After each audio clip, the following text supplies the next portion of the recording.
నువ్వు భక్తిగా ఉన్నా, పాటలు పడ్డా, ప్రార్థన చేసినా, చర్చికి వచ్చిన, చందాలు ఇచ్చినా, నీలో ఎవడు అణిచివేయలేని, తీసివేయలేని ఒక ఉత్సాహం తొలగిసలాడకపోతే నువ్వు అసలు దేవుని ఇల్లే కాదు. No, you not you are the temple of the god. yes, I am the temple of the Holy Spirit. God, నేను దేవుని ఆలయం, దేవుని ఇల్లు అని చెప్తున్నావు కదా.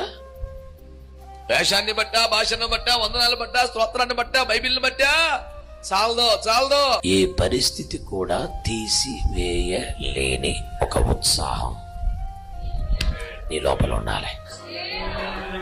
హల్లెలూయా.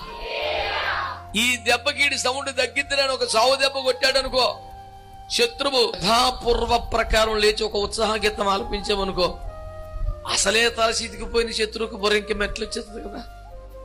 ఇది ఏమి నా వ్యవహారం ఇది?